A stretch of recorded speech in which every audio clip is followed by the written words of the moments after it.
Hello दोस्तों, नमस्कार। आज हिंदी ज्ञान निधि में के चतुर्थ भाग में व्याकरण एवं वर्ण विचार के संबंध में विशेष रूप से जानकारी दे रहा हूं, जो प्रतियोगिता परीक्षा के लिए आवश्यक है। व्याकरण का शाब्दिक अर्थ व्याख्या करना है। यह व्याख्या केवल भाषा की होती है, अन्य की नहीं। व्याकरण वह शास्त्र है जिसको पढ़ने में हमें भाषा के नियमों की जानकारी होती है। इन नियमों को पढ़कर हम शुद्ध लिखना और बोलना सीखते हैं।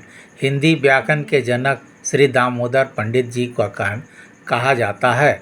इन्होंने 12वीं शताब्दी के उत्तरार्ध में एक ग्रंथ की रचना की थी, जिसे उक्ति शक्ति प्रकरण के नाम से जाना जाता है। व्याकरण का दूसरा नाम शब्दानुशासन है। व्याकरण के 3 भाग हैं: वर्ण विचार, शब्द विचार और वाक्य विचार। वर्ण विचार भाषा के छोटी मौखिक ध्वनि या उसके लिखित रूप को वर्ण कहा जाता है, जिसके खंड नहीं होते, जैसे क, ट, त, अ, ज, व, ह। वर्णमाला किसी भाषा की मूल ध्वनि को व्यवस्थित समूह को वर्णमाला कहते हैं। हिंदी वर्णों के 2 रूप प्रचलित हैं, एक मानक, दूसरा अमानक। वर्ण के 2 भेद हैं: स्वर वर्ण और व्यंजन वर्ण। जिन वर्णों के उच्चारण में दूसरे वर्णों की सहायता नहीं ली जाती है, उसे स्वर कहते हैं।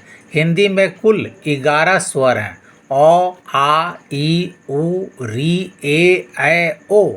स्वर के 2 भेद हैं: हर्ष स्वर, जिन स्वरों के उच्चारण में दीर्घ स्वरों की अपेक्षा कम समय लगता है, उन्हें हर्ष स्वर कहते हैं। ये 4 हैं: अ, ई, उ, री। 2 दीर्घ स्वर, जिन स्वरों के उच्चारण में हर्ष की अपेक्षा अधिक समय अथवा दुगना समय लगता है, उन्हें दीर्घ स्वर कहते हैं। ये 7 हैं: अ, ई, उ, ए, ऐ, ओ, औ। धन्यवाद।